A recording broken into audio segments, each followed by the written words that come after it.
Going into the detail, I put a couple of spreadsheets together that I want to share with the group. I want to talk more globally on labor, you know, because we did have a projecting $1.5 million surplus in the current fiscal year. I did a comparison, and so we can look at and talk about it and so forth. So I'll hand them out.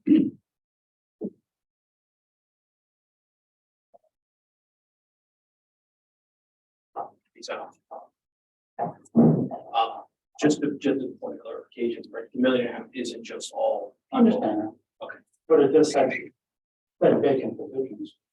There are other, that was the biggest driver, but there are other elements. Okay, no, I'm fine with that.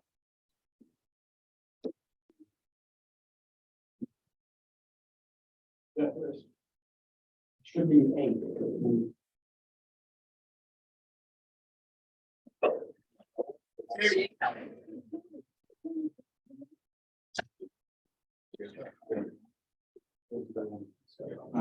This is the same thing.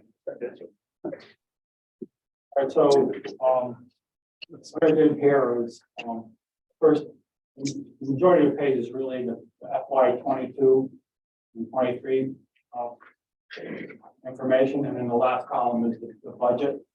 So what I did was I took various labor categories, first like the department number, department name, various accounts, the annual budget for FY 22 and 23, year-to-date actuals to January of 23. And I said, here's the average cost in January 23 per month. So I took that average cost and I annualized it, which I call the annual forecast. So I'm saying that, you know, the forecast based on that annual, on the monthly expenditure is $8,740,000 total. Okay. Compared to the budget, that's a $911,000 potential surplus. Okay. Then what I did was I took the annual forecast and I escalated it. Yeah, right.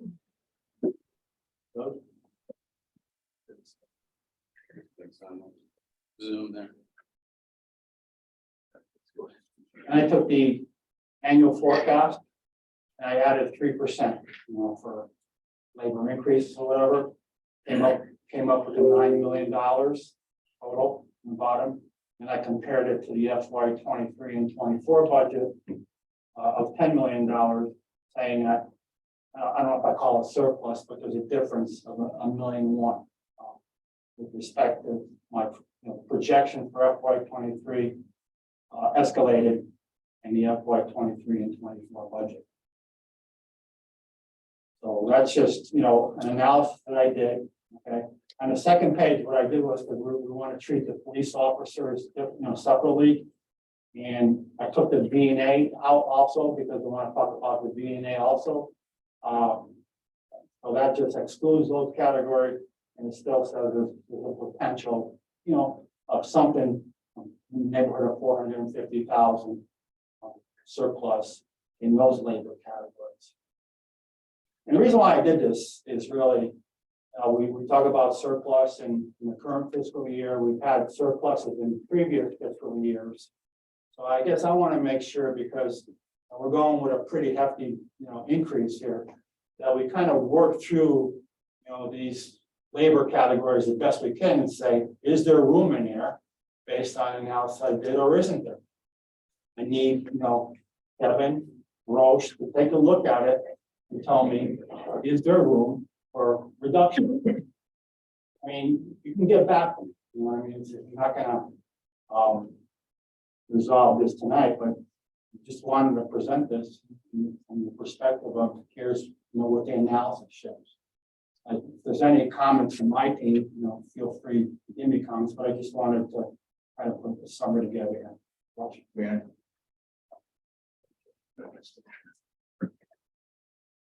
So it's perhaps reasonable to have the assumption built in there. A lot of corporations, companies, entities do that. There's an annual turnover figure, not every position is filled July or June 30th. And you would have like a negative or a credit against your salary. So the positions are funded, but the dollar amount is reduced by the estimated turnover figure. So if it's 500,000-600,000, I'm kidding, and I can talk about it and see what the number is. as long as you're prepared, if the positions are filled or if it goes over, then you can just get funded. Yeah, I mean, I'm also looking based on history. Yeah. That we've had surpluses the last probably 2 or 3 years in the labor category, and it doesn't go away, you know what I'm saying? I get it. So it doesn't go away, I just want to make sure, and we have a pretty hefty bill here. Yeah. For our taxpayers, let's work it through and see what we can do about it. Thank you. Kevin, as far as our methodology goes here, are there any one-time payments that are made later in the year? Because I think if this was done based on what's already happened and figuring an average by month, is there something that happens, longevity payments or anything like that, that comes once towards the end of the year? The biggest example would be school expenses versus health aid. They get a payout at the end in June, similar to what teachers do, so folks who run schools. Unlike a lot of other places, they elect to receive less money per paycheck, so they can receive a large payout in June, still their annual salary, which carries them until they return to September and get on there, so that would not be included.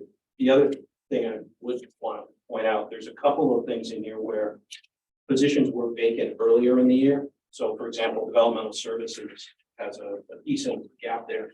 One of those, development services planning and zoning, one of those positions was filled shortly after the start of the year in August, but one wasn't filled until November.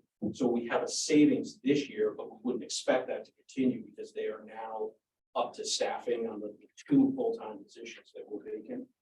And you're correct, year after year, there is a gap. Unfortunately, the biggest driver of that is the police department and has been the police department for many years.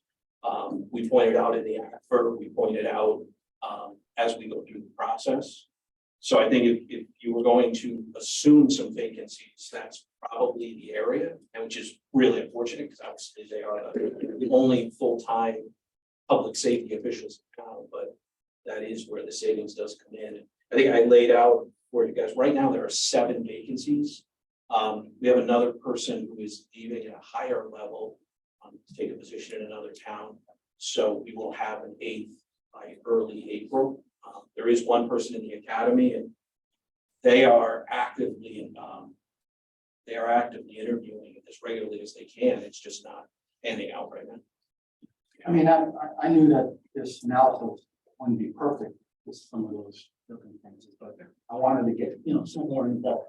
There, you know what I'm saying? Yeah, I just wanted Kevin to be able to consider that if he's going to look at it further. So if we want to stick with, police officer, talking about it. So there's a requirement for 46 police officers in this budget. And like you mentioned, there's 7 vacancies. There's one on military leave. And there's one on, I guess, unpaid leave, or whatever. So one of the things that we talked about, we want to leave the requirement of the 46 police officers in the budget, but what do we assume is going to be the average number of people in the next budget cycle? Because they're not going to fill, all these positions in the next budget cycle. So do we say on average 4 police officers, 5 police officers? I looked at both 4 and 5. I've been tossing around 4 and 5 in my mind. And on average, you're not going to have 4 or 5 full-time police officers in the budget because they won't be able to hire, all these people. So I'd like input, from the team. How many chairs do we have in the academy? It varies. Typically, they're talking 2, but they are, Britain, I know, opened up another side because they were struggling getting people down in Meriden. So potentially they might get 4 at a time, but that would require getting 4 people qualified to get through our process, which is. I mean, the chief last time was talking about like, one comes up, he misses the boat because he doesn't have anybody there, and then they kind of go by him the next time around. So it's even worse than, sometimes you can't get any, If absolutely absolutely. 6-month period. It's unfortunate. Yeah, but just the last 2 they were just ready to hire, there was 2. They failed the polygraph at the end. That was recently, I believe. Those were unfortunately 2 that didn't make it. I think we're good at 44 for a while now. But we can always go back at some point during the year and add these two positions if we have to. But even to get to the 44 right now is gonna take a lot. Unfortunately, yes. Yeah, well, you're talking 6 months in the academy per person, so. Yeah. Four people online is 2 man years worth of time at the academy. So, So it doesn't seem unreasonable to say we take out 4. Out. Yeah. Equivalent FTEs so that we know it's not gonna happen. Now, are you looking to say, let's put 46 in the budget and have a vacancy factor adjustment, or leave it at 42 or I mean, 44, or? From my perspective, the chief feels that 46 is the right, comp for his organization. I'd rather keep the 46 and say 4, not gonna be. Basically vacancy or unfilled I or mean, expected unfilled. we had that same problem last year and we didn't include those 2 and it got a little. No, I think confusing. that's smart because you're having people for it, but if they can get it, chief can jump without having to go through getting it again. oh, that's in a way, it works out about the same. It's, Administratively. because if we're not gonna fund them, that's fine too, because it accomplishes the same thing. We're not putting money in the budget, it's just gonna sit there. I agree with you. Very good. Are we looking at the whole picture on the 4, like salary plus benefit? But they will be listed as, for 46. Yeah. All right. The other area that I want to talk about is the V-nails. Not much change in the budget from last year. Matter of fact, I look at the numbers, actually the revenues are down from the budgeted amount for last year. And the expenses are about the same, so. Proposed budget saying the V&A is gonna lose $857,000. A year. I mean, we worked hard, we also had meetings with the V&A management, so you gotta do something to start making progress towards improving, the cost picture or the profit picture, whatever you wanna call it. And really, this doesn't show that if we put forward on, the budget proposal. What do we say? My opinion, go back and see if we can knock out 300,000. That's an arbitrary number on my part, but when you do something, whether you change the approach on how the organization operates or whatever, I don't know. Whether you focus just on Berlin residents, I don't know. But I'd like opinions from anybody in. I think that we have any numbers yet as to how many clients are from Berlin versus non-Berlin. Well, we do have some. There. It's about 75% Berlin. We look over the last 6 months. There are no numbers in terms of costs. Aaliyah does have that. She is actually tracking. It's a very manual process, but she has a spreadsheet going patient by patient, where they're from, and every single one of the patients' revenue and the cost. What we're making.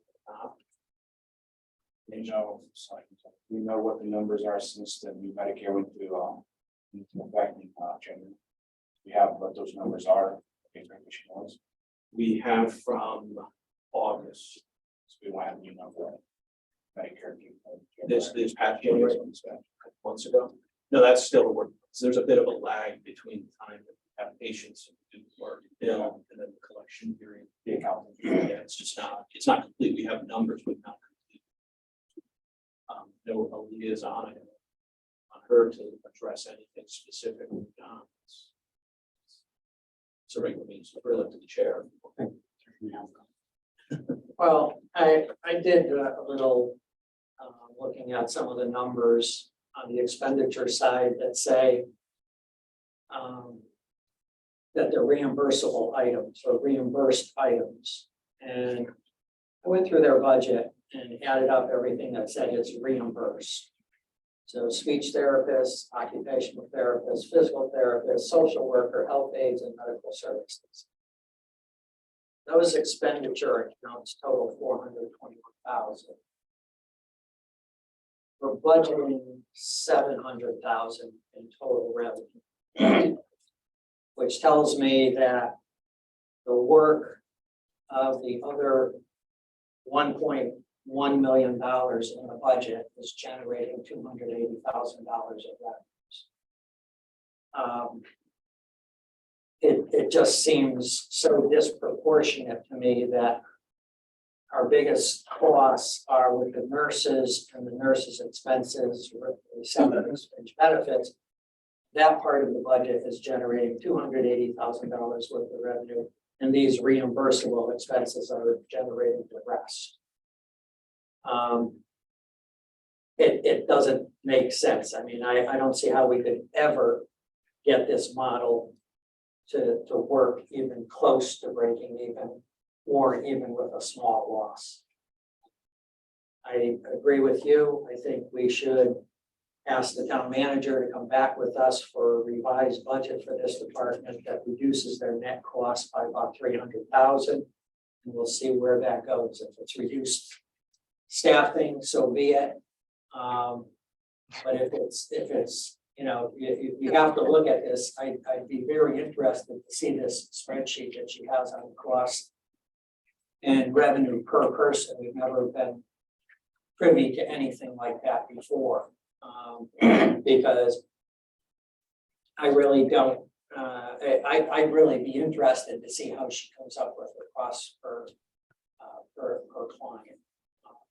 You know, it's easy on these reimbursable costs, but it seems to me that when we're looking at figuring in overhead for each of these clients, if you've got $1 million generating $280,000 of revenue, there's a huge loss on every single patient. And I think that's, you know, that's something that, you know, we've been saying it exists for a long time, but we've never gotten someone to tell us what the cost of a particular service is.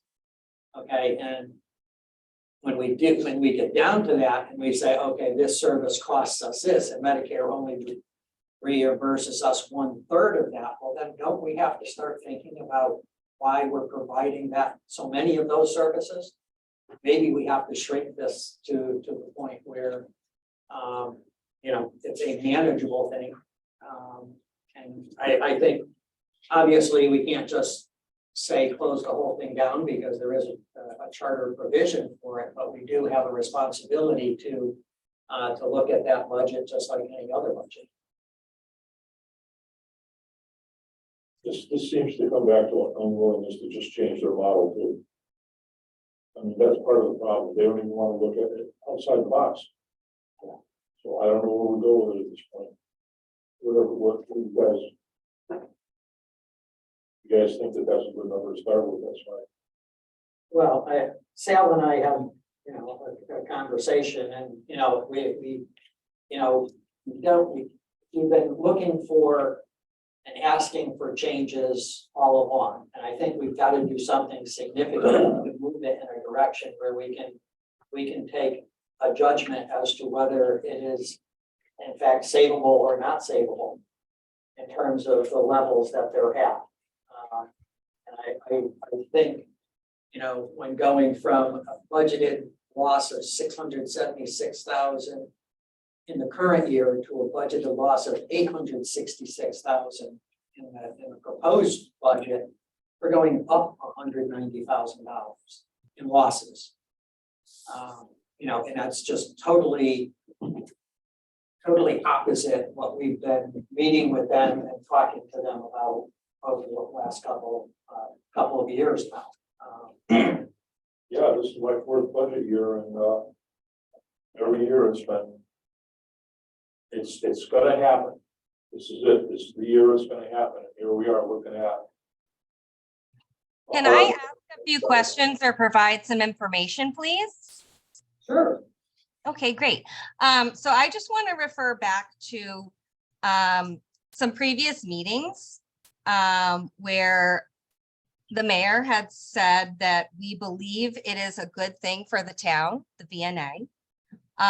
We had the charter vote and the citizens voted that they want this service and they want this service intact. I have worked on reducing our costs. And I haven't even been here a full year yet. And when we spoke at the special meeting, the mayor was there, Sal was there, and Charlie Payanessa were there. And I asked them 3 times to give me a number, to give me a goal to work towards. And they said, we can't do that because we don't know how you operate enough to decide that for you. You have to tell us that.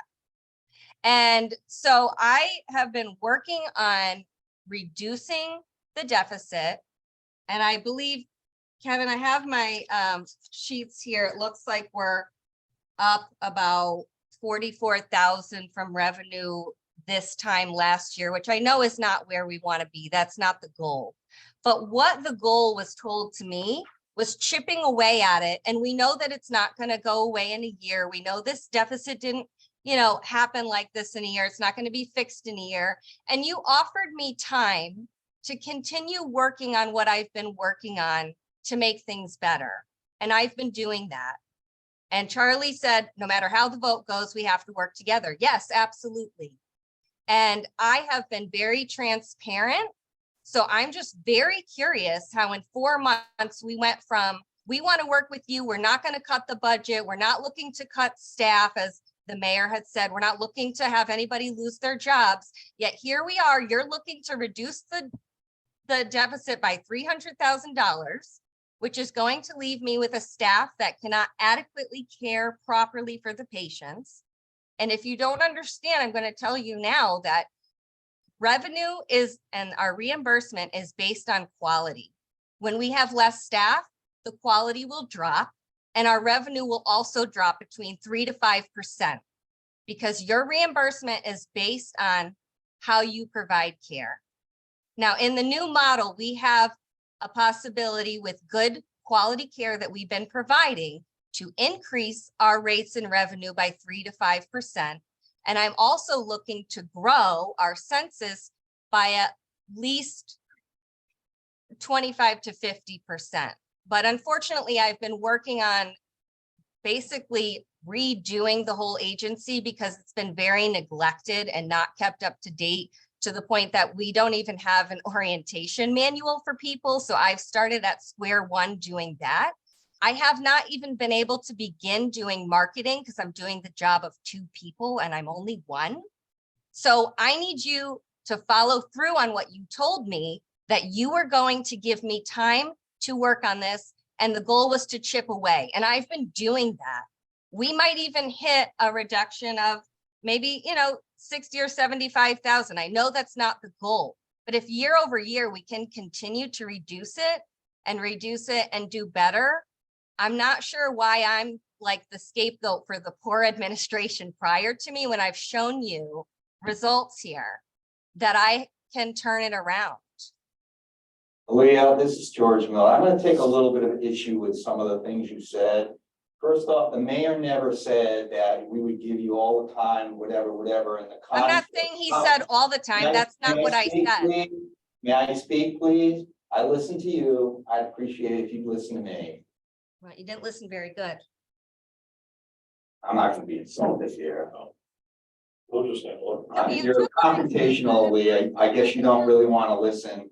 We said that we put forth a charter revision change that we wanted to do, where it would give us some resources and the wherewithal and ability to re-engineer, reimagine, whatever you want to Which call I've it. done without the charter revision. Well, that's what I heard. I had Peter Zaragoza going on a crusade saying we didn't need that charter revision, whatever. Well, in the context of saying that, he didn't say, give me 5 years to solve this problem. That's Give me not 2 years to solve this problem. Let me speak, please. Or give me a year to solve this problem. first and foremost, I don't even know what the basic requirements of the Berlin VNA even are. It's not written anywhere. I don't know what that base level of service is that we have to provide, i.e. per the charter in concert with what our requirements are with the health. That's really where we should be starting from and going from there. I don't know whether we need to do speech therapists, physical therapists, occupational therapists. It doesn't say any of that stuff in the charter. It says provide visiting nurses facilities. What does that even mean? So and I think we need to get some of those things nailed down and then build the fund and then look at the basic building blocks and how we provide that in a superior way to the citizens of Berlin. Also, it doesn't say in there, and we've gotten a legal opinion that your rules say that you can go off and provide services to other towns. The charter does not say that. And legal opinion has, you're all well and good to do that, but the town does not have to pay for that. And we could bifurcate this budget, and you want to go and do that, but you do it on your own. You advertise yourself as a nonprofit organization on your website. You are not a nonprofit organization. You're paid largely by the town of Berlin. So we've got to work through these differences and discrepancies and come up with a basic plan on, first and foremost, what services are we going to provide and what should they cost and how are we going to go about doing that. The other thing that's in the charter, we really want to push really hard. It doesn't say that the town of Berlin has to have town employees provide these services. It just says the town has to provide these services. Doesn't mean the whole thing can't be outsourced. So we definitely want to work with you, but we can't be confrontational in going forward with this thing. We need to be working together. And unfortunately, you're the third director we've had in like what, 3 years now. You've got a lot thrown on you, and it's not your fault, but we can't keep waiting forever and ever to get this done. It needs to be accelerated to some degree because we're costing our taxpayers a lot of money. And I apologize. I'm not trying to be confrontational. I'm just passionate because I really believe in this. And it's just frustrating to me that I've been lied to by town council, the mayor, and Sal. Because you told me that I was going to have time. You asked me for transparency. I've done that. And now I'm asking you to be accountable for what you've said to me. Excuse me, Aaliyah, again, who has ever said to you or anyone that either town council or board of finance wanted to eliminate the VNA? At what point? When? This is the third time in this conversation. I never said eliminate. I never said eliminate the VNA. The town voted to keep the VNA. Yes, And someone tried to take it away. No one's trying to take away the VNA, ever. I never said that in this meeting at all. I'm not sure where you're getting that. okay, so, Can I clarify? Because I must not have been heard correctly. we heard you. I'm not So- sure you did because you're not speaking about the points that I spoke about. You're speaking about something completely different. Okay. Okay, so Leah, first of all, I don't think the mayor and myself lied. Bottom line is, I'm looking at what your proposed budget is. If you're chipping away, you're not chipping away because your loss is greater than last year's budget. So you got Our revenue is better you got 4 months left in this, let me finish. You got 4 months left in this fiscal year. Okay?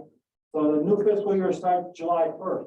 Why haven't I even seen an improvement on the proposed budget that you proposed as part of this package? And you don't have to answer that if you don't want to, but that's where I'm coming from.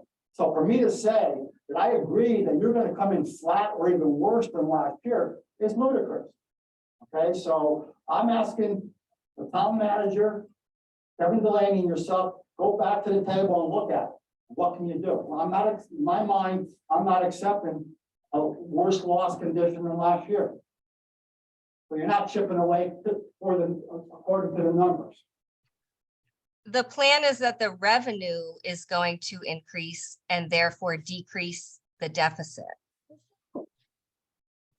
All I'm just telling you, the loss is worse than last year. That's all I'm telling you. Well, I did make cuts to that budget where I could. We're already a skeleton crew. We're already a skeleton budget. And I did the best that I could, and I've reduced costs month over month. And I have been working on increasing the revenue. So that's what I was told. And I asked Sal, I asked you several times, what is the goal? What is the goal? And you guys said, even if we see marginal improvement in 6 months or a year, we can let you continue. I mean, I have the video here if you'd like me to play it. When you ask me what is the goal, I refuse to tell you what the goal is, because I feel it's the leader's decision on how they're gonna run the business and develop a plan. It's not my responsibility to give you a goal. It's your Well, you're giving me a responsibility goal by how you're gonna make dropping my improvements to make things more efficient and improve the financial situation. It's not my responsibility. I never, Yeah, Roche here, I mean, interject. So, Mr. Miller, your question about what services need to be provided. The Department of Public Health has a document on regulations and what needs to be provided. I'll give that to you. Yeah, I appreciate that. All the services that the VNA shall provide. There are two types of professional services that a VNA must have. So, but let me get you that document so that all of you can take a look at that. I believe that Leah is trying to say is, not compared to today's project, but compared to where we are projecting our actual results, she's going to deliver something better next year. Not compared to the budget. Year to date, last year's actual, this year going to be better, next year going to be better compared to year to date actual. Not the budget. So it's a little disconnect with what she's referring to and what you're looking at. Are we all in agreement that this year's budget is slightly different because of what's going on? Requested by the BOE, the town, like we need to look very closely at these numbers. I don't think it's same business as usual, which I don't think it is.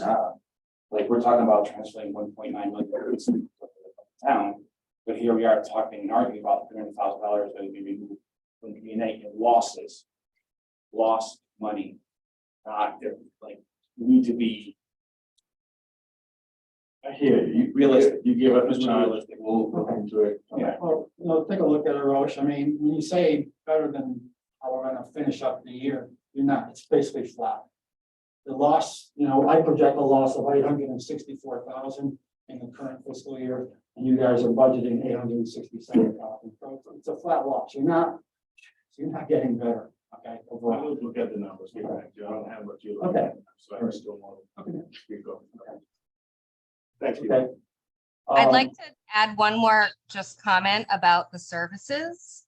You can offer whatever those two services you want, but if patients referrals come to you and all you offer is say nursing and PT, you're going to have a really hard time getting patients to choose you because you don't offer a full spectrum of services, which is what VNAs need to offer to be able to even get referrals. It's very rare that we have a patient who only needs nursing or only needs nursing and an aid or one service. These are patients who are getting multiple services to recover from the medical issues that they're facing. So my concern is if you say, let's get rid of speech, let's not have social work, let's get rid of this, let's get rid of that, you're not going to have any patients to care for because as an agency, you have absolutely nothing to offer. So is it out of the realm of possibility to partner with others? Is that not an option? You have to do everything yourself. You can't partner with another organization. I don't know how that would work because it's a Why bundled don't we payment. explore it? That's all we're So- saying, explore some things. Well, Because I you don't- can't compete, we can't compete with That's businesses. not I how don't it think the works. problem is those other services. The other services are reimbursable.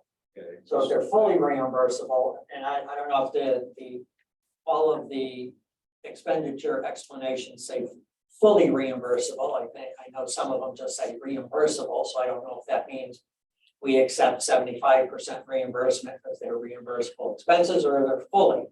So we're certainly not, if you're getting 100% reimbursement on these other services, well, that's not where the problem is. you know, we could offer as many of those services that the nurses need to refer to, because we're getting reimbursed 100% for them. But if we're not getting 100%, then we I have mean, if to. we're getting 75 cents on the dollar. Right. We're providing services to other towns. We shouldn't spend two to make one.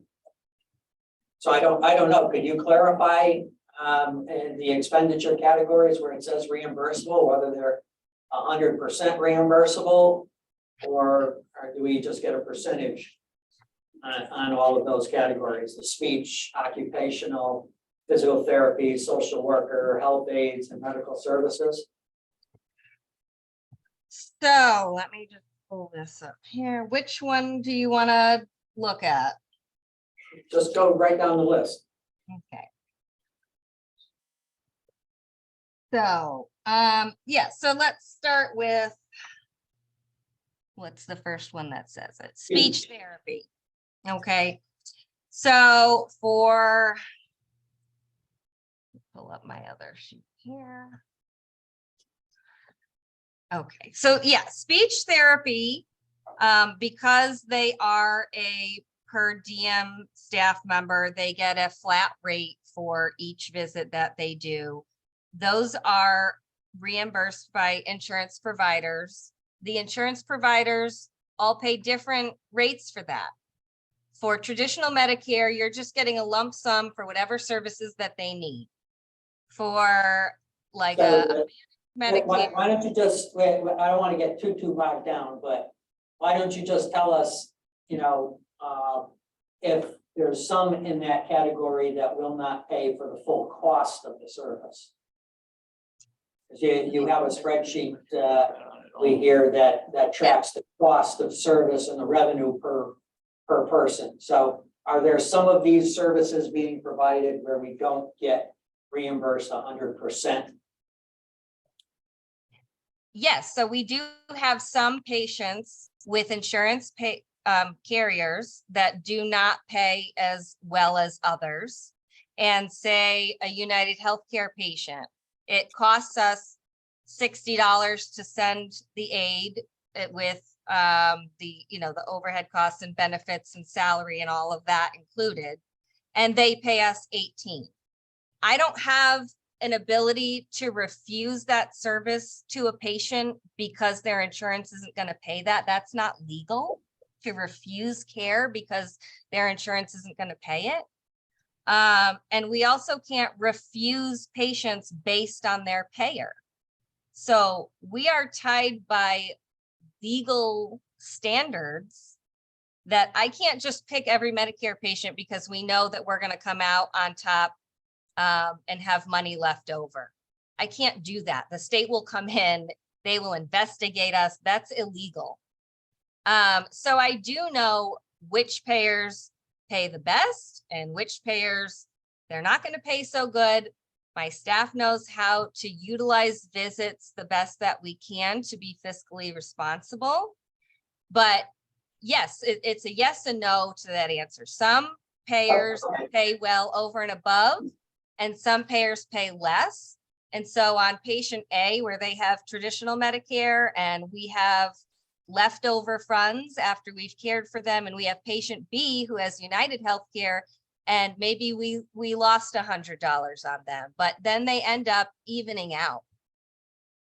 Oh, okay, I think you gave me some clarity there because, so when I read the expenditure restrictions, reimbursable does not mean fully reimbursable. It just means we're going to get some part of that back.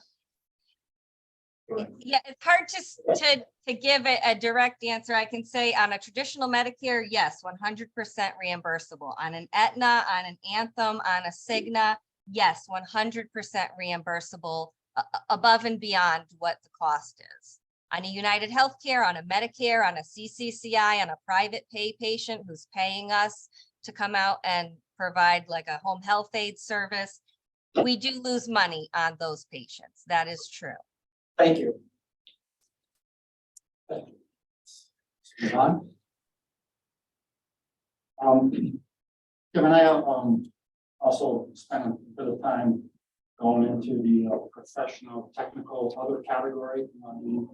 From looking at, FY 22, 23 actuals and encumbrances, it's difficult to really know exactly if there are room there and so forth. Okay.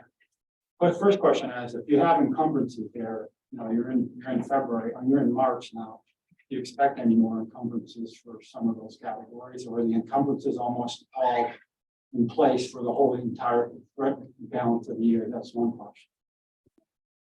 The other thing is, since we're in a challenging mode, I would like to challenge that category and see if you can come up with a $300,000 reduction in total for, throughout that category, across the board. And that's just my number I'm throwing out there. I'm looking for ways to, reduce the expenditures here as much as possible, because we can't live with this kind of increase. My other big concern is, and some of us have talked about it, is that you got to help me out with respect to the average reval went up 17.7% overall. But if you have a taxpayer say that his reval went up 21%, say, as opposed to 17.7%, automatically is that taxpayer going to have a 3% or 3.5% tax increase without any adjustments, without any impact on this particular budget? Yes. So we have to communicate to our taxpayers to let them know what's going on, because the reval shifted, right? In other words, on the commercial side, the reval went down.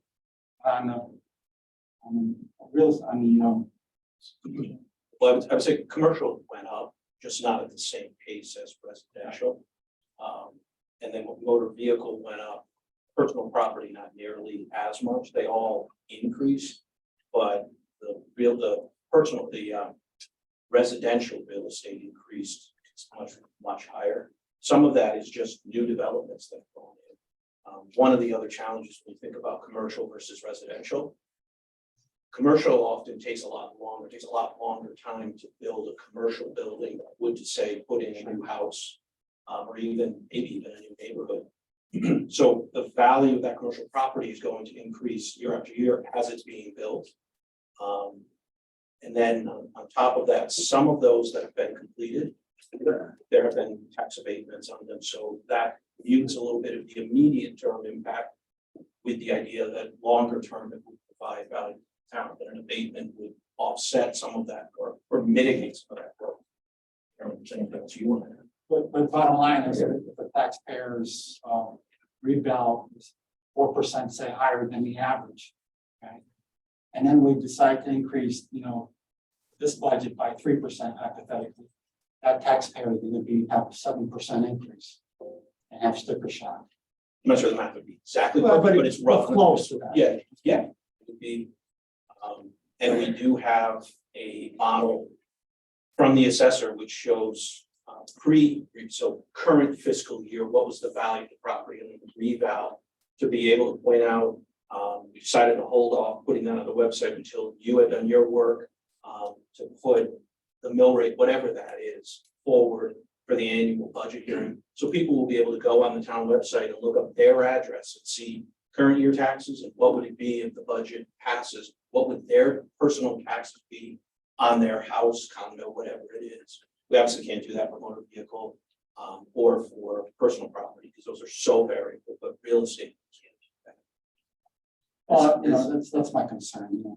Oh, there's no doubt. I mean, almost $1.9 million. It's a significant shift over to the residents. One of the things that would be of interest to me, and I don't know if we can do this, if we can just get some idea of sort of like a breakdown by some grouping around that 17.5%, like what groups are lower than 17.5%, what groups are higher than 17.5%. If we're dealing on over the 17.5%, it's 100 people. Oh, that's one thing. If we're looking at over the 17.7%, and it's like half the population, and we've got even bigger problems. It's gonna be a lot. I know it's gonna be a lot, but it would be nice to understand what we're dealing with. I understand what you're How saying. many people are we gonna are really mad at us? Really mad at us? Like I was telling you, I just did a quick check on 20 houses that I can draw out. And not one of them was below 20%. So I'm not mad at you. But I just want to make a comment that my small one bedroom went up 60%. Wow. I think Joe's got something personal. Kidding. You know, it's 60% because one bedrooms are the highest demand. So we can. the hamburger. I know. Now my experience with Paul. Well, welcome to Berlin. Your variance, the variance in town is not common, but my peers, or I know Joe has heard from his peers in other towns. What the experience is, fortunately, really on the bad end of what you referenced, George, is the increases are coming from more of the lower end properties. And one of the biggest reasons for that is because somebody who can afford a $200,000 house might stretch to 250. They're never going to get 400, 500, 600,000. So the demand for $600,000 houses just isn't as strong as 200,000 or 300,000. So on the lower end condos, smaller houses, the increase was greater. It doesn't mean they went from 200 to 600. Just means the increase from 2 to 250 or 2 to 300 is substantial because that's where the sales information is going, not just in Berlin, but statewide. Yeah, I just think we have to explain it. I don't say we can explain it away, No, but we do have to explain it instead of just leaving them out there not understanding. I mean, this happens every reval, but this one seems particularly acute. and you combine it with, there's no doubt about it, it's a $9 million Did you budget have a number? increases. Did you have a number for the residential broken out? It was like 20 or 21% increase. I thought I saw that number kicking off. Joe, Yeah, made it's it. the I don't think, distribution. I got it, Joe made it, the assessor made it. It'd be nice to look at the distribution in some way or shape. or Yeah, form. and see even which, how much the residential was affected versus the commercial, so that we keep that in mind, because we kind of have to keep the residents in mind. Doing this whole thing.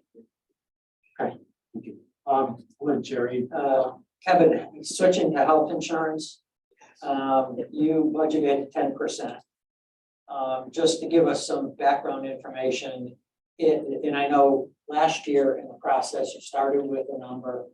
By the time you finalized the budget, you came to a different number.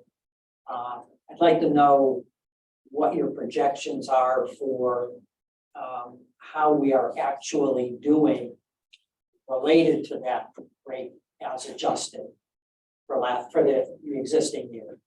And I'd like to know if the 10 were reduced to 9, what is that number? How much? For this year, we're coming in a little bit higher than 7.1% overall that we expected. It's coming in a little bit higher. We've had more recently, we've had spikes, which is not uncommon. Most of the members are on a high deductible plan. There is a subset on the town side that still purchases for a substantial premium, traditional PPO plan. But putting that aside, the characteristic of a high deductible plan is typically when you hit February, March, many people who are going to have substantial claims have already used their deductible. So that means 100% of the cost is going to sit with the plan. So in the first 4 to 6 months, you typically don't see real big claims because everybody has to build up to their deductible. In the last month, 3 out of our 4 weeks have exceeded $300,000. To give you perspective, budgeting would be around $170,000 a week for the cost of health insurance for town and board of ed combined. So do you expect the claims in the self-insurance fund this year to exceed the amount that we put in? I think they would be very close, yes. And the only reason I say that, What did we end up with last year? I don't recall what percent. 7.1 overall, that was medical and dental. But that's what we charged the budgets. That's what we Versus had. 10, which is why we've had some extra money to use for some of the unexpected. Okay, so if your 10 came down to 9 this year, by the time we're done, how much of a savings is For the town, Yeah. that's worth about $30,000. For the board of ed, that's worth about $50,000. you could say rough number, $75,000 %. We are looking at potentially changing carriers. Our existing carrier has projected 13.5% as of the last, each month as they get through this process, they're giving us updated projections. The one looking to win our business has said 8.6%. To be perfectly candid, having spent a few years in insurance, I don't necessarily buy either one, but I certainly don't buy the one trying to win our business. I wouldn't, no offense to anybody who's in sales, but I don't necessarily bank my budget on what a salesperson would say trying to sell me something. I don't know that it will come off 10% this year. One of the challenges that we've had is the insurance industry has made a bit of a shift. So we purchase individual stop loss, so that if an individual's claims exceed $150,000, beyond 150, we're fully insured. The town only owns up to 150.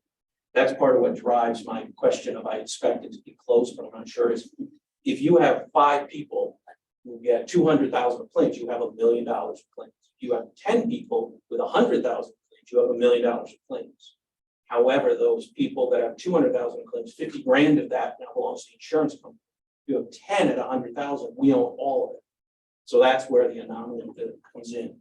What the insurance companies have done is they've started to look at who has chronic into the hundreds of thousands of dollars. They're doing what's called a laser. So we have a $150,000 individual stop loss. We have one member who has for the last 3 years and is on pace to continue cost between $500,000 and $600,000 a year. It's a chronic problem. It's typically pharmaceutical driven. The drug is incredibly expensive. The insurance company came to us at the beginning of this fiscal year and said, we're willing to work with you for a 75% increase on your stop loss. We said, okay, that's not sustainable. They offered for that one person, if you bump the individual stop loss from 150,000 to 450,000, the increase would be 30%.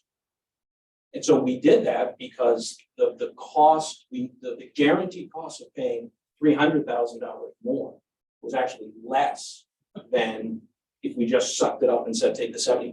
We were going to save more. The incumbent and one of the bidders came out and said, we have 2 lasers for next year. So those lasers are the ones they say, just for that one, this individual stop loss will be higher.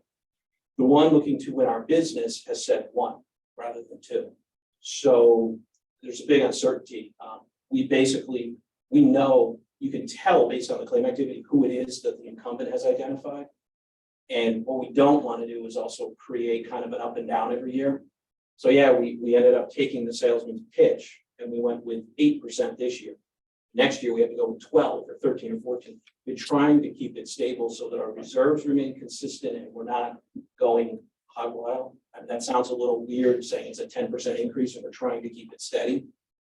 But medical cost inflation is over 7% by itself. And so that's where we're getting hit is we are hyper focused on individuals. Typical in a health insurance plan would have about 2% of their members represent 40% of the cost. Ours right now is just under 1%, represent 46% of our. So we are hyper. We actually, if you stripped out the high cost claims, we would have actually gone backwards each of the last 3 years on our premiums. It's just, we have just very high cost claims in the plan, a small number, but they're very expensive. It's probably way more than we wanted, but I don't see us coming off the 10% or even, it's certainly not dramatically off. That's unfortunately not an area we're gonna get big savings. Okay, switching over to the new police pension plan. There's one item, and it's not a large item, but I think we're gonna end up looking for smaller items wherever we can. There's about a $280,000 amortization payment for the prior service. That's factoring a 5-year amortization. I understand, the fact that if we said we were going to do that over 10 years, that will have a small increase in our future payments because we'll have less money to be invested right away. In your professional opinion, do you see any problem going to 10 years. No, because unless the approved plan changes what is intended now, no one will be able to draw on the plan regardless of age or years for the first 5 years. So even, and second big piece as compared to the current plan, there's no lump sum provision. Lump sum provision is what would really hurt because you come up with a big pile of money right on the spot. So I think it's a low risk. You've been part of the meetings. I know Mayor, you've been part of them as well. I think there's a low risk of doing that because the payouts would also be amortized over a lot more years. Hopefully people retire and live for many years. No, I agree. Yeah. So, Okay, go ahead. my only kind of concern, sort of a best practice thing, you know, it just like, going and buying, you know, thing for your groceries with a credit card, right? The food is already gone, you have to bill the same way. With the 5 year, folks leaving after 5 years, they'll be picking up the pension and will be still amortizing the initial transition cost. So ideally, as best practice, I would advise you to do it, but that a crime to do that. Amortize it over 10 years, but you know, I would say that's not the most fiscal responsible way to fund the pension. No, I've seen municipalities doing it over 20 years and longer. I mean, we are a municipality, we're gonna be here for a long time. So I think it is fiscally responsible to be looking at anyway, so. Difference in opinion. I mean, That's you true. ask for my opinion. That's fine. Just tell you how I Well, I would do it. didn't ask for you. Explain. I always appreciate it. That's why.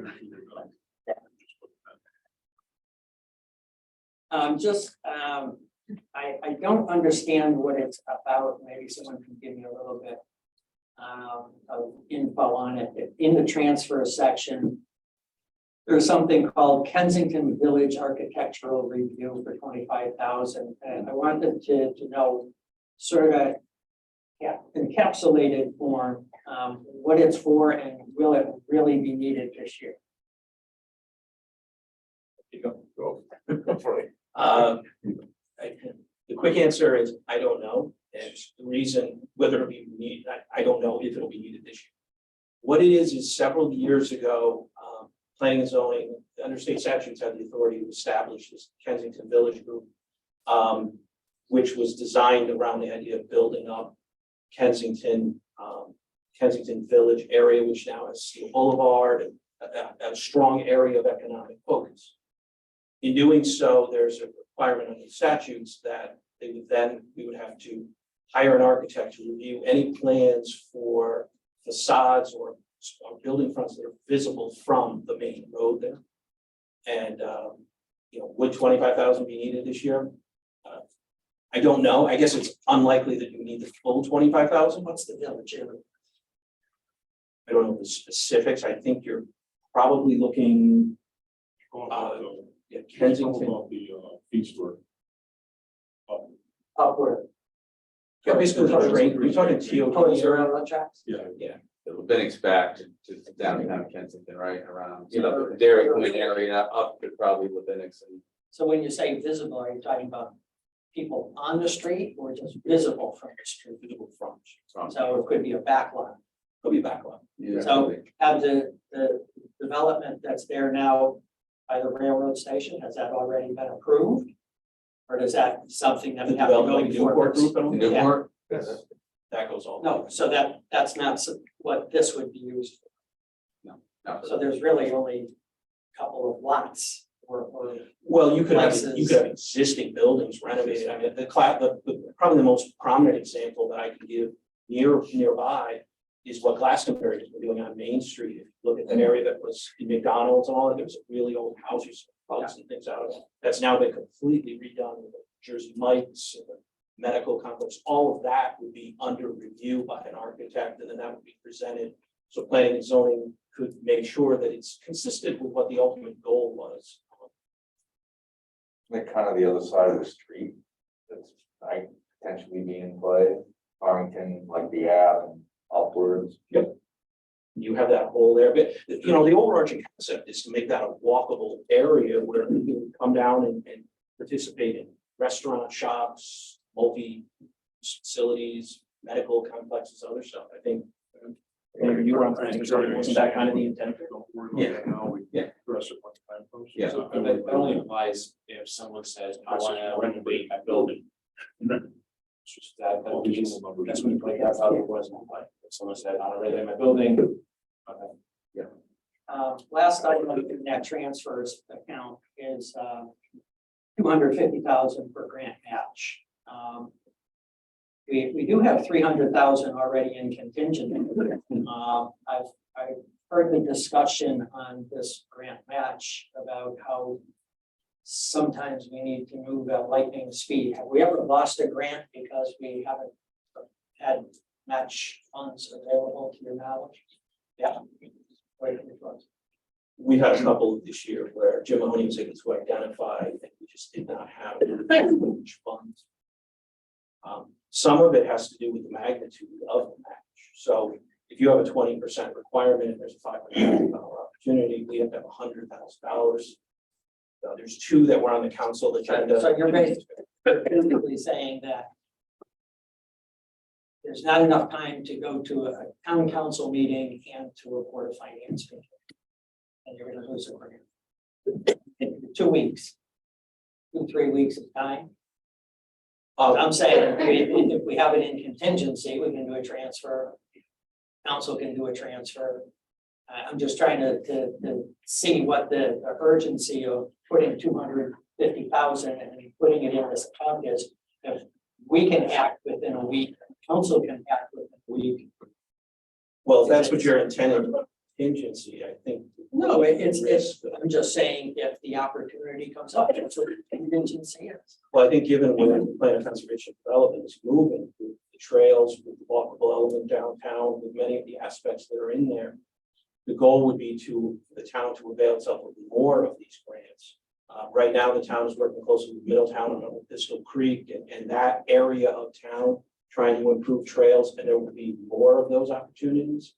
There are opportunities, whether it's making bike path areas along main roads, whether it's sidewalk improvements or additions, because part of the concept is to make this whole area walkable with sidewalks and just a more walkable community.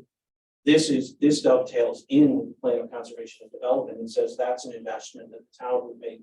If you're able to invest $200,000 or $250,000 here and secure $1.5 million of grants for that, there's a lot that could be done to work with what the plan of conservation and development is looking at doing and where they're looking to see the community move. This is not something that you're necessarily going to lose a grant because it's not there. But it could, it certainly could.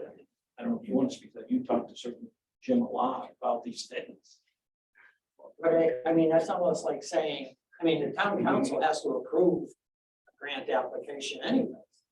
They do. So I mean, I guess I'm a little confused as to the speed that we're talking about here, that we can't turn. Well, if you have a something around in council couple meeting, weeks. if you have the second council meeting of the month, you could be looking at 3 to 4 weeks before there's a board of finance meeting to be able to.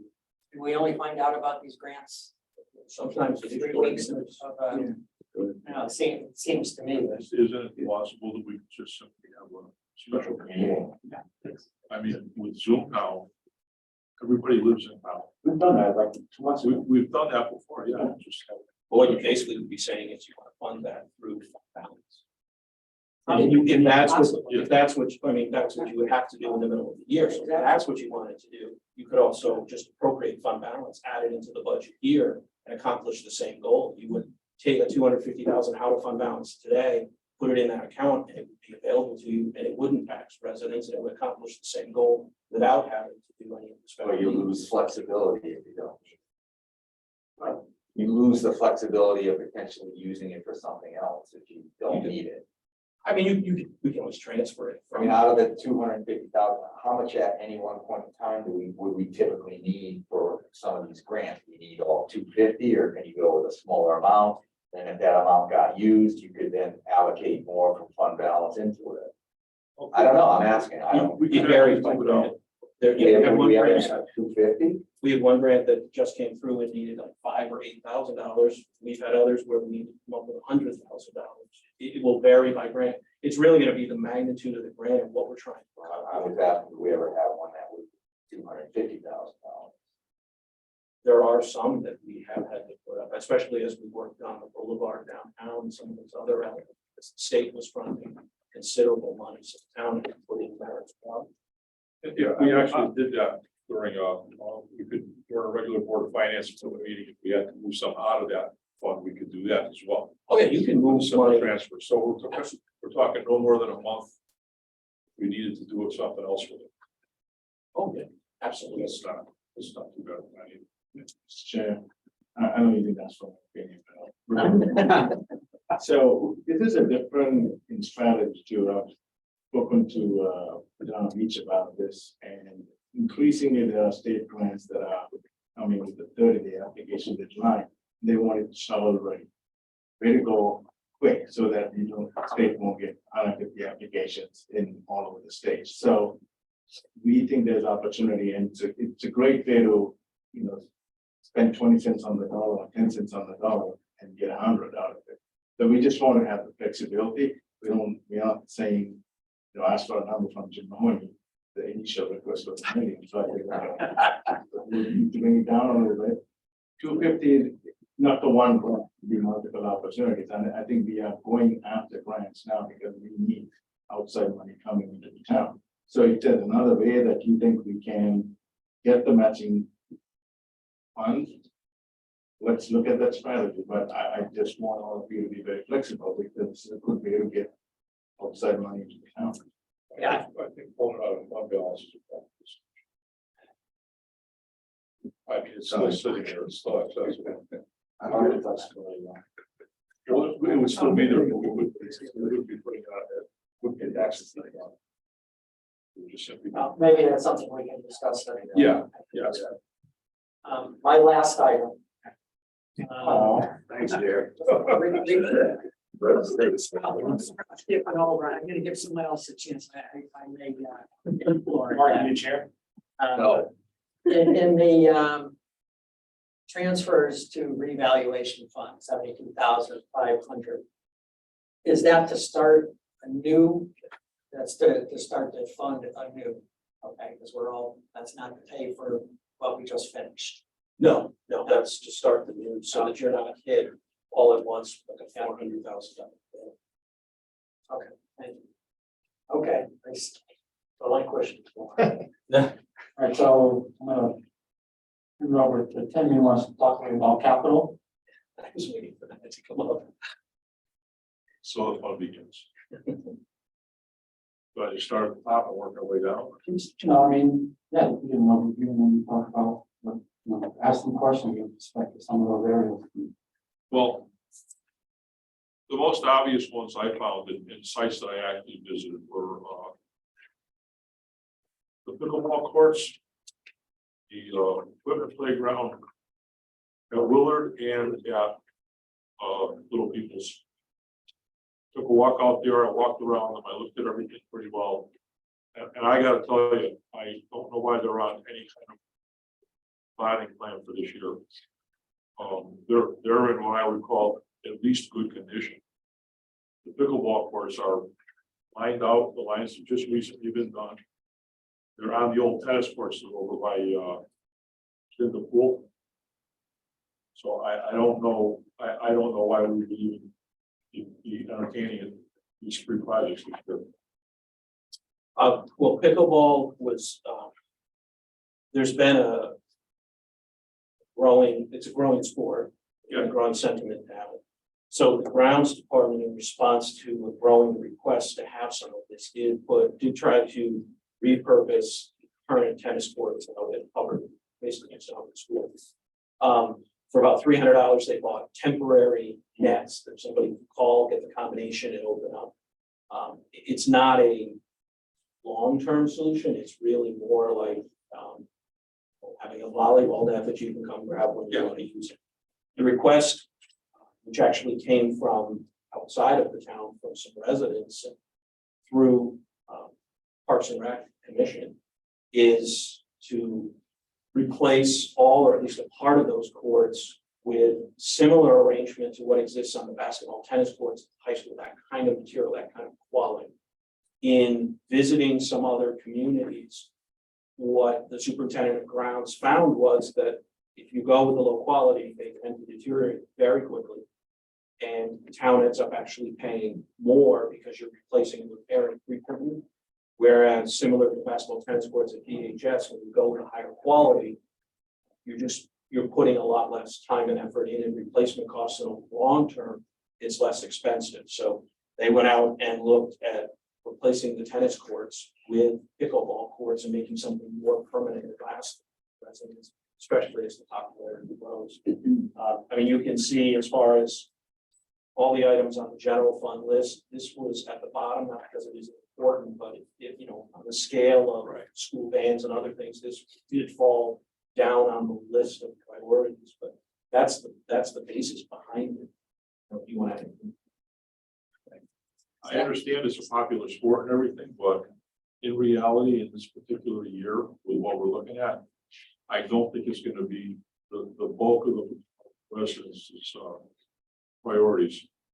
And they're serviceable now. I mean, they're functioning as pickleball courts now. I was down there yesterday looking at them again, just to make sure I didn't miss anything. I mean, they were putting up the tennis nets too, so it's serving a dual purpose right now. It's just something I think we ought to just not be looking at this year. The roller playground equipment, same thing. It's in really good shape. I mean, if there's a little bit of fading on some of the plastic at the top of some of the slides, but nothing serious, no cracked slides, no damaged equipment, everything's functional. I mean, I look like an idiot out there playing with the equipment, but it all works. You go down the slide? I did. Down every single slide. Or they got broken or something. So we We have photos of we that? know they won't sell it. And the same thing with Little People's. I mean, Little People's is a little older, a little more worn, but certainly more than serviceable. And that particular playground just doesn't have a lot of activity. It really doesn't. I agree 100%. Like the playground in the back of Griswold is in worse shape than what I'm talking about. Add that with it. And the one on Well, the Ridge is a lot. Griswold's the newest one done. Like within the last 5 Yeah, years. 2016. So I for don't you to think say more. that, I think is a little excessive. I don't know about that, because It's a lot excessive. you got hundreds of kids playing every single day between September and June. Yeah, If you want and to they say are a what Willard Willard that too. playground looks like. Yeah. Worthington Ridge playground, it's just beat. My only point is that they get more and more usage. It's terrible. Yeah, well, that's the one that we should be paying attention to, and that's the only one not on the list. And you can, just so you know, you can add this. We tried to give you the whole list because No, I maybe our understand. priorities are up, maybe there's things that aren't on here that should be. You have, I mean, you basically have a blank slate, you have a budget in front of you, but you have the ability, you're the only group that actually has the ability to add, take away, move around, so. If you I feel there's should an actually go look at Rules Firehouse. Oh, so yeah, let's talk about that for a second. We improved about 300K, fixed it 2 years ago. Answer, you want me? You can answer, I have the answer. Go ahead. It's you, not me. You had a conversation with your facilities director. Oh, thank you. I did, I called the department head. Initially, when you approved it, we got pricing and it was way off the charts. So that put it on hold. He's putting it out on bid. Already out, I believe, and scheduled to get it done this summer, since some of the roofing materials were coming out really expensive, so. Just trying to be financially responsible. Yeah, I like your view. So the 75K that's right now. Is that going towards that, I presume? What was it? The 75K right now that's on the plan, proposed for South Kensington, right? I think that's on the, towards the end. Be 75K. Yes, that's down on the last row, the last. Thank you, Tim. It's part of the surplus, forget surplus. Yeah, so is that money going to compensate the, or added to the 300K? So what the plan is, or it'd be a separate? That's for additional building modifications, and that's really more about planning, because because that building itself, the envelope and inside the building is just not where it needs to be. But unfortunately, that's gonna require architectural work to figure out what can be done. None of us are qualified to even, I wouldn't stand under the roof if I was on the site around one big wall, so we'll put an expert in to do that. That's what that's designed for, is what's the next stage, once the roof is no longer leaking, then what do we go in the next part of it? Tim, is this list set up so that the four categories here are prioritized? I believe it's highest to lowest. Yes. isn't it? Yeah, The Willard ballast block replacement. I don't fully understand that. I know what the ballast blocks are. They're just concrete blocks that hold down the solar panels, but I looked on the GIS map, and the solar panels weren't on the roof of the school in 2016, but they appeared in 2019, so they haven't been on there more than 5, 6, 7 years at the most. We need to replace these blocks already. To the tune of According to the facilities director, $70,000. some of them are starting to go into need. And you know, ultimately, what he's trying to do is replace before they break down, because these essentially solar panels mount to these. So Yeah. as they break and deteriorate, you run the risk of the solar panel moving around and potentially coming off the roof. So just like where we have roofs where we replace them when they start leaking, we don't want to wait for it to break and then fix it. So he's trying to be proactive, but not unnecessary. And you're absolutely right. This was part of the 2016 energy project, the $10 million loan that we have. Yeah. This was probably the last part of it, although the most rewarding part of it financially was really completed around 2017. So we're coming up on 5.5, 6 years. Has this gone through building commission? The ballast block? Yeah. I'm just curious, because like I said, I understand that some of them could crack or break, but to replace all of them. This isn't replacing all of it. We have solar panels across the roofs on 4 of the 5 schools. There's quite a few blocks. No, this is just on Willard, I mean, Right. this is just for Willard.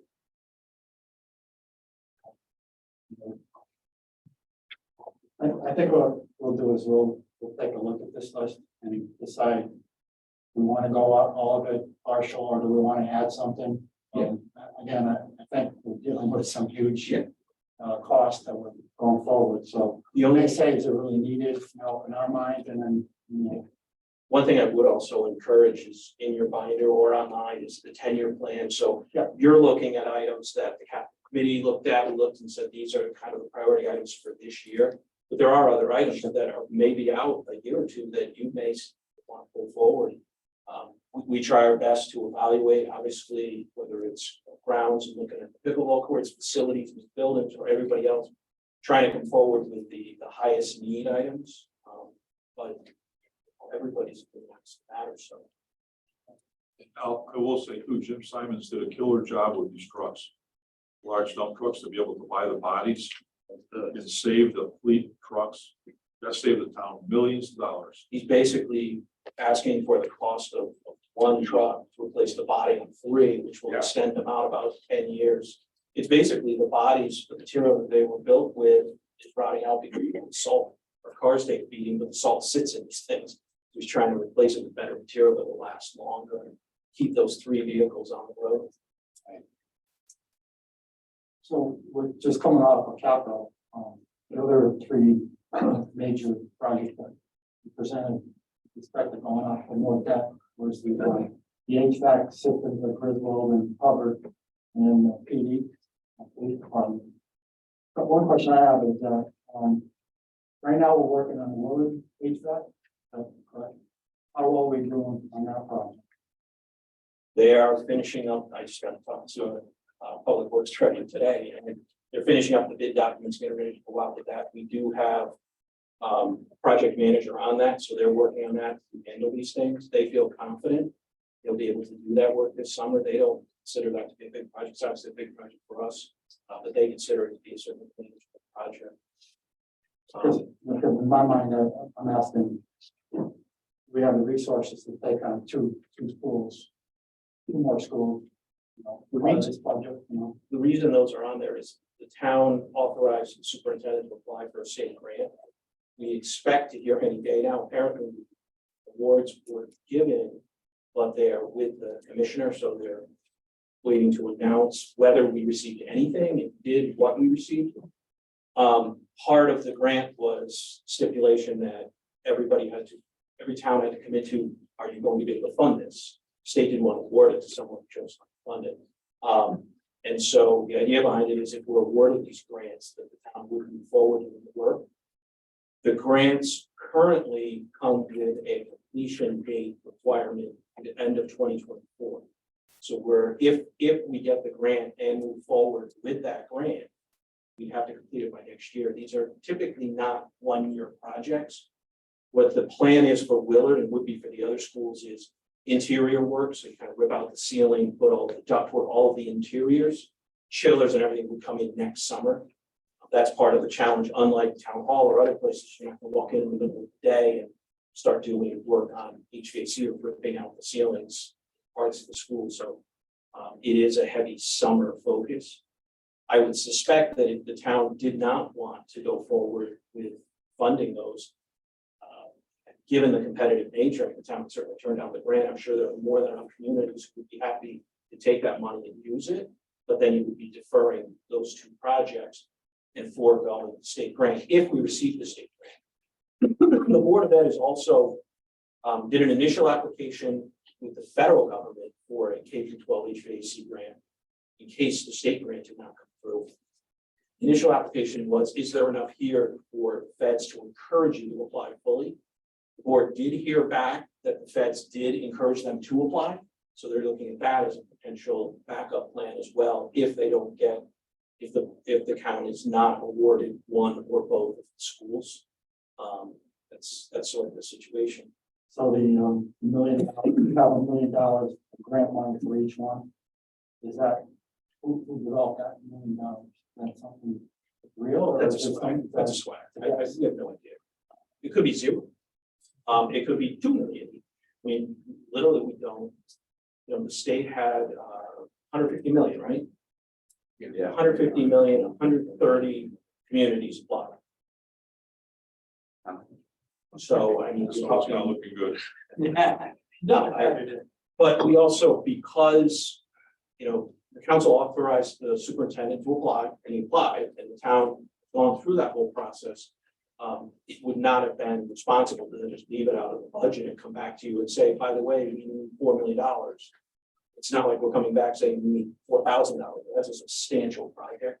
And it is a priority, as you can tell us, it's a priority for the Board of Ed to say, we're going to go after this federal grant as a backup plan with the state. It's a high priority for air quality for the Board of Ed.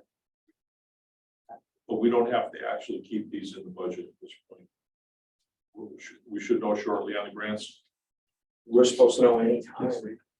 Ashley is keeping, Ashley looked up through different contacts to figure out where it is. It was supposed to be announced at first, so she reached out to her contacts to say what's going on. That's where she's been able to get these insights. As to when it's going to be announced. We should get it soon. And could these grants be used on the Willard project? Let's say we got $1 million. No, they can't because we had to apply by school. So because Willard was done with ARPA and we were trying to keep it under 4.9 million or less, because that's the bond authorization. It was isolated to those two schools, ARPA funds used for Willard.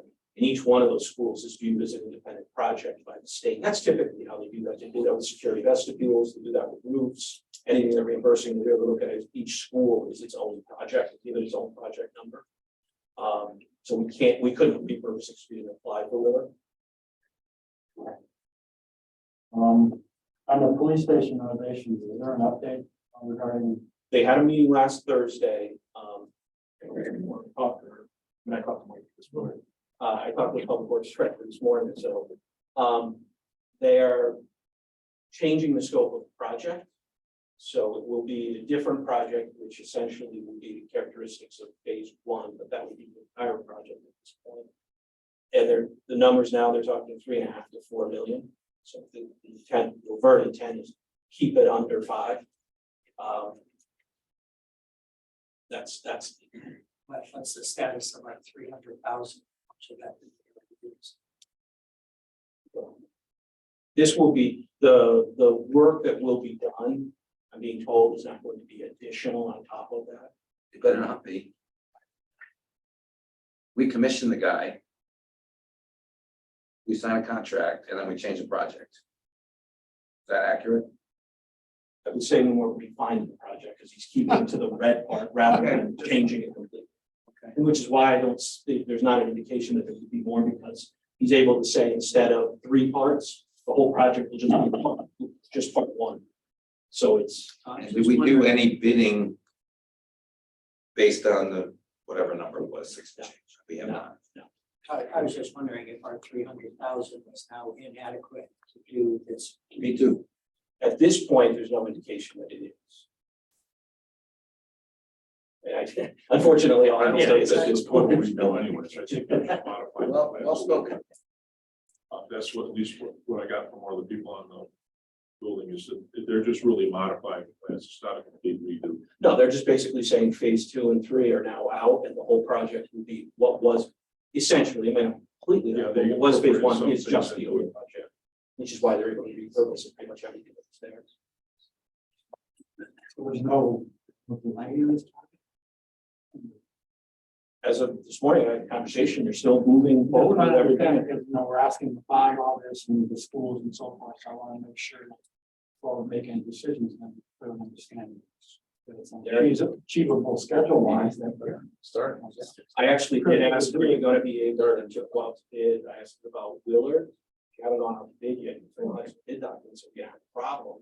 And also the police station, I was told both of them, they feel confident. And I actually asked, first meeting we had with the architect, I said, is this gonna be feasible? If you going out to bid in May, awarded in June, started July, is that even doable? And he was very confident that it would be.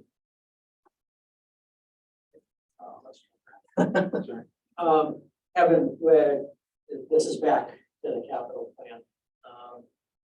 The new extra duty special revenue fund, that's gonna generate, income that we said we're to use for cruisers, right?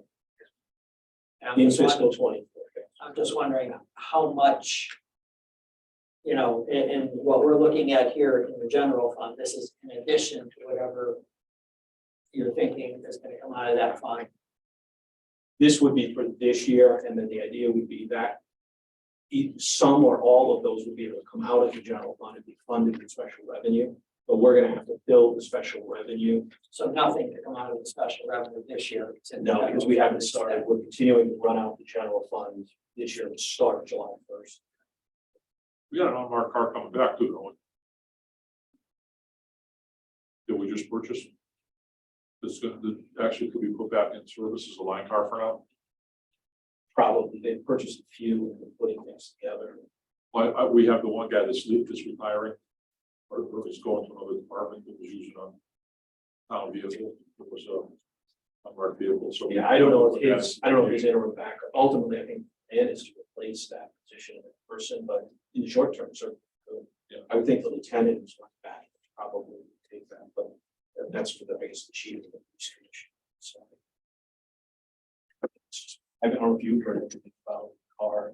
I assume the lieutenant back in the month. Then you get his car. What's that? Then you get the lieutenant's car. Our lieutenant So still you got a lieutenant car. So you don't have any car? They have them sitting in the back, but this is the one Tim's referring to, he actually takes home, these are correct. So that's the car I think that we would have extra, right? He's leaving at the end of the month. He is, unless they let the lieutenant who's covering the interim for him take it, who doesn't get a They're car. gonna and take eliminate over. that position, I have a feeling. Oh, that I don't know. I just have a feeling, I don't know why. I mean, that's a conversation for the chief and the. That's the chief of the police commission. I haven't heard that, but I'm not saying they are, I'm just saying that, you know, Yeah. they've always been under It's in consideration. the realm of possibilities. Well, because they put that in, what, two chiefs ago that came up for some reason, but I think Fitzgerald and then they come up with that deputy chief, but. A lot of departments the size of Berlin don't have a deputy chief. They might You- cover you with would the know. captain, they might cover with the lieutenant that we already have, I mean, there's options, I don't know what absolutely, they're gonna do, but absolutely, there's a possibility. absolutely. Kevin, switching on the revenue side, since I'm scraping for whatever I can. On the supplemental motor vehicles, now you went with an $800,000 revenue number. And, through January this year, we're already over $1 million. Is there some room that you can maybe wiggle a little? Yeah, unfortunately, that number is deceiving. We just issued a refund of $193,000. There were vehicles from a substantial business, they purchased a substantial number of vehicles. DMV made an error and actually registered them in Berlin. They should have been registered in Newington. So we've now had to refund $193,000 of that. So that's why the number was kept there, is because knowing that the dispute was going on and then the ultimate settlement. How that was. How about the back half of the time? Back taxes, I would hesitate because that number has been coming down. We saw a decent one this year because we've been playing catch up with COVID. There was about a 3-year period where the governor said, you can't do that. That opened up, but we've been seeing a decline because we've had success. For one area, I don't know if you're going to go there or not, but I think there's an opportunity to raise, especially based on the latest results and the latest words from the feds, is to add money into interest. This was based, yeah, this was based on the idea that we were going to see a drop off fairly early in the fiscal year, next fiscal year. But all indications now are from what the Fed chairman said yesterday was that they're probably going to be at this instead of 2 or 3 more, instead of another 1 or 2 increases, probably looking at 2 or 3 more. It's all really more or less driven by the labor market. Just can't get that to come down. That's unfortunate because you're basically saying, well, don't pay people as much, and then we'll stop increasing interest rates. But I mean, I would suggest that we have, given where that's going, probably increase that 250 if we wanted to stretch it 500,000. Just because I think interest rates are going to stay at, and we're getting over 4.6% in a AAA rated short-term investment fund with the state treasurer. It's a solid fund. It's really good fund, and it's paying very healthy interest rates. Based on everything I'm seeing and stuff, I think we're going to go into the year. The other advantage has to do with timing of cash flow. Because tax collections are so strong in July and August, if interest rates stay even an extra couple of months, you're getting that big amount, picking up a much higher interest rate than I was originally expecting, just because all indications were that it was going to come back down sharply by a point or more. So I don't see that happening. You said 250 to 500. Yeah. I like the 500. But while we're on, Well, you're going to end up stretching a lot No, of that's things. gonna hurt us on the other end. The more we bond, the more we're gonna have to pay in interest. It's gotta, because coupon rates are really going. while you're talking about interest rates, this is sort of it's related in a way. I was looking at the actuarial report and Sorry. Did anybody else? I was the only I one. couldn't. Didn't that put you to sleep now? No. So, our investments are generating 1%. Should we be looking at moving those to something else? I know you usually do guaranteed investment contracts. I mean, We're actually, because that then affects their annual required contribution, which we put in, into the budget. this is only the closed. Yeah. And we go with the most conservative approach because folks can retire at any time. We just had one retire February 10th, with another one who will retire, will be down to 3 actives. And then you have 1 inactive and about 15 beneficiaries, retirees. Because of the lump sum nature, we're very conservative with this. But we're actually getting a much higher actual rate of return. The rate of return is actually a little over 3%. We're buying treasuries and the treasury rate has gone up. So we're targeting 1%, but the actual rate we're seeing in here is north of 3% on the money. I know that's not spectacular, but knowing that we're going to be staring at about $1.5 million payout for every person who leaves, maybe a little lower as interest rates go up, our payout comes down. But even if you set $1.25 million to $1.5 million, we want to keep what we have in there solid because the remaining three, you're probably looking at retirement, I'm gonna say in the next 5 to 8 years. They can certainly do whatever they want, but I don't know how much longer those three will But stay. I mean, if we're 87% funded, we don't have to stay totally liquid. No, we don't, well. I would argue we need to be extremely liquid because they can come in and look for $1.25 million anytime, and every month we're paying out retirees and beneficiaries. Not that back, actually. We could look to be a little more aggressive. I think the money that's in there is short-lived. I think 5 years or roughly that. There's not gonna be any of that money in there. The liabilities will be much lower. I hate to say it because it's people, but I will say that the retiree beneficiary average age has steadily increased. And it's up there. Well, I understood it a little more when we had less assets. And, you know, now we're fairly well funded for the few people that we have left. That's all.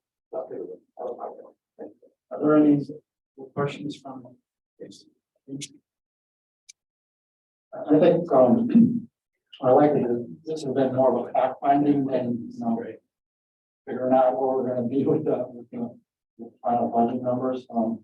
I think everybody's in agreement. We'll also talk about Board of Education next meeting, if that's okay. But I like the, you know, kind of everything that you've given us. I'd like to spend some time looking at it and then we regroup next week and maybe talk in between. If you want to. It's gonna make for a long meeting next week. Still 8:30.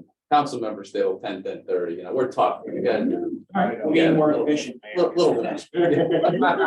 There you go, that could be. I vote.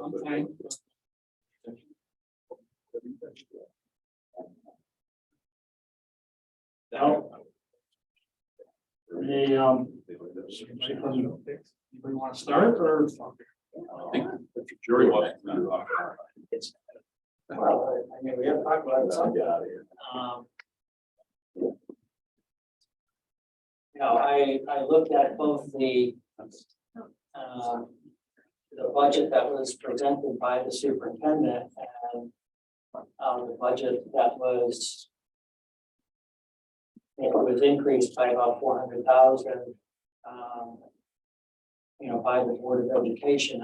We listened to, you know, their explanations of it. It sort of sits in the back of my mind that, you know, right, wrong, or indifferent. I mean, if the superintendent didn't come through with those items in his budget, and he's doing the prioritization and everything else. To me, that extra 400,000 sort of falls down a little bit on my priority list as far as what their increase is. Now, we can't tell them what to do with it once, you know, they get their budget, but it just seems to me that I was kind of surprised when I saw, you know, that the increase coming from, you know, from the superintendent's originally proposed budget. You know, I think some of the things that we have to keep in mind, I mean, we all saw the spreadsheets that Sal has done in terms of, you know, what we've approved, what was requested by the superintendent, what we've approved. The surpluses or I hate to call them surpluses because everything comes back to the general fund if they don't spend it anyways, but the unspent monies at the end of the year and the amounts that go into capital at the end of the year from what is not spent through their budget. I think I don't have any problem with them doing that on an annual basis. If you're running a $50 million budget, you're not going to hit it to the penny, although by state law, they can go to the penny. We really can't say anything about their budget.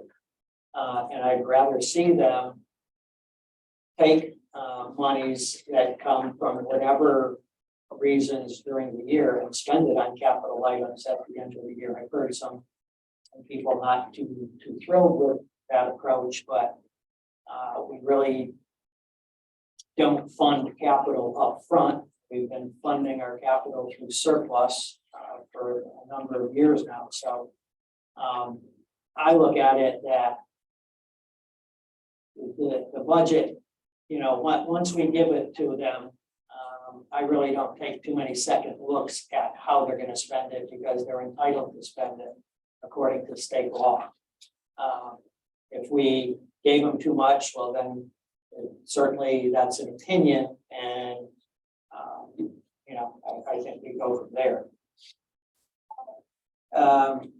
You know, I think, you know, in my mind, the superintendent was looking for a 4.87% increase.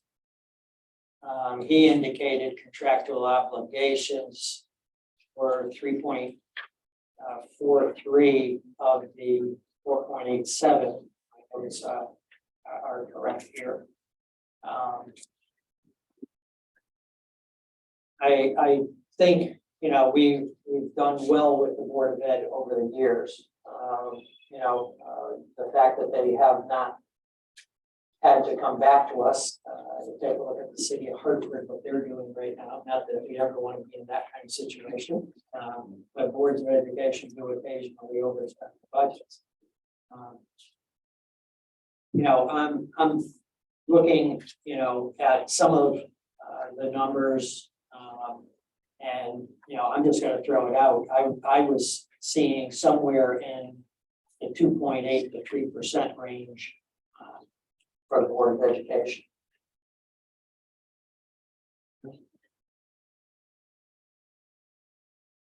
Well, I guess I'm also looking at historical trends, like you said, Gary, and you know, they're always over, some of the numbers over, you know, 5% or over with respect, and then, you know, they're comfortable with a budget in the 3% range, and yet even with that 3% range, you know, they have monies left over. We have categories where they have surplus that they use and transfer to other categories and buy stuff for future years, or buy stuff that they didn't anticipate buying. And so I know that things have changed, you know, in the last year or so, but if I look at the last 5 years, I mean, look at the surplus. If you look at the choice grant carryovers, you know, it looks like, you know, they won't need much more than 2% to operate, and without, you know, impacting the quality, you know, of service to our kids. So I hear you're 2.8 to 3%, but based on what I see and based on the comfortableness they've had with the budget that we've given them, I don't see much more than giving them 2%.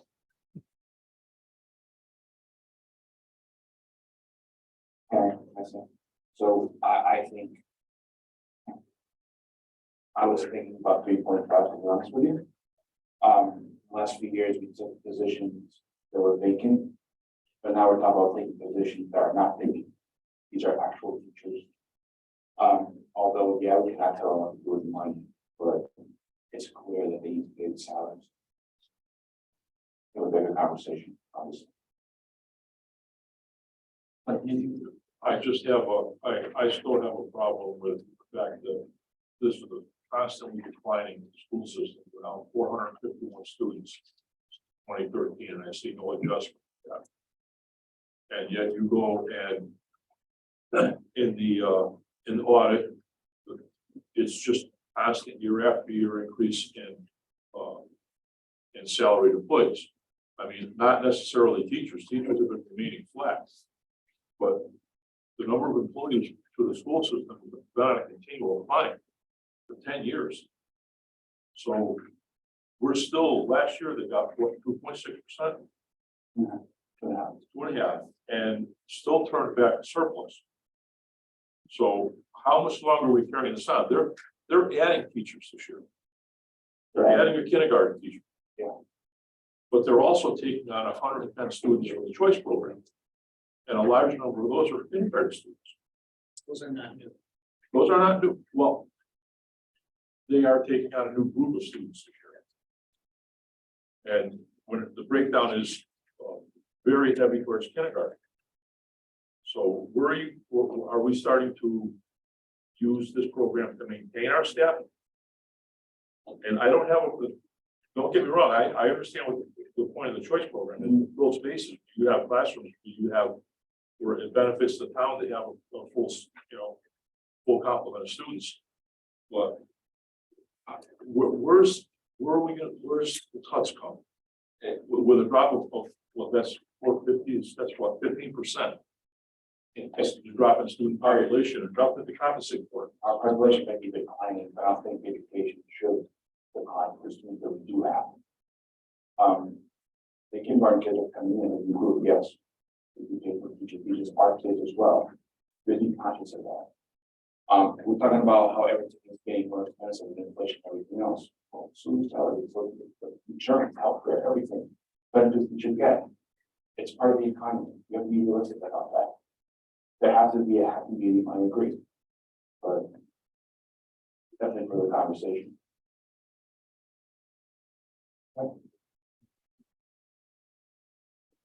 Any other comments?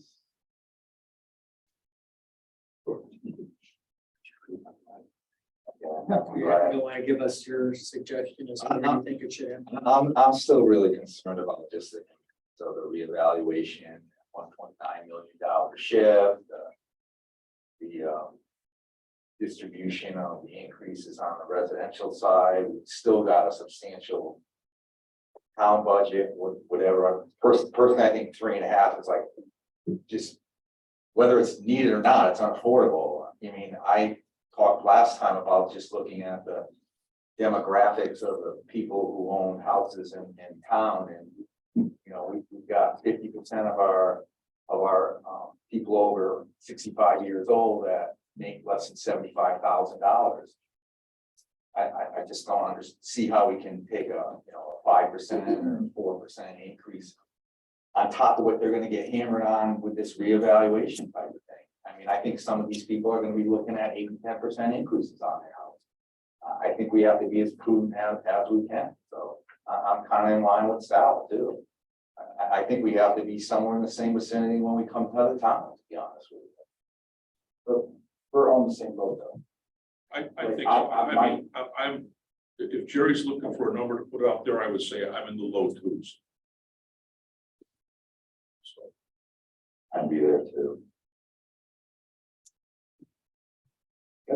Mark? I want to relook at capital, figure out what we're going to actually put in the budget, which would be a first for this group. And piece it all together before I have numbers for everything. The reval, I know, George, you harped on it when we had the car tax increase too.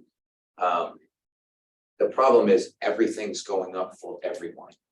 Whether it's Steve Wood buying fertilizer, the cost of athletic line paint is up 40%. Everybody's dealing with I that. understand that. We've gone 0, 0, and less than 1 for 3 years. I don't think another town in the state can say that. In fact, I guarantee it. So we've done really good work, and I think we will again. The only caution I have, Sal, we pat ourselves in the back every year for this cap. We have a surplus, we yell at Kevin, and we say, oh, we'll fund capital. We're geniuses. Except you already tax the taxpayer, it doesn't matter. So I wouldn't hit the Board of Ed on that, because we've done the same thing here. I wouldn't look at it that way, is all I'm saying. Numbers, though, I gotta piece it all together. I have not done that. Are you thinking the capital budget needs to be trimmed a little? Probably. I mean, I want to do every one of these projects and every one that's in the 10-year plan too, but I know, me too, but you know what? I don't want my neighbors to tar and feather me either. So there's that side of it. Okay, I think that pretty much covers, everything we want to cover. But amen. I think we have a little work cut out for us before we meet again. That's an understatement. Everybody is aware about the special meeting after the regular meeting. So we'll have the regular meeting, your agenda will go out tomorrow. There's one motion for you to do. And my update will just be everything is on pace, so unless you have questions, be able to check quickly and then go right into a special meeting for the budget. All right, so, a motion to adjourn. Second, Second. in favor? I No move. know for sure.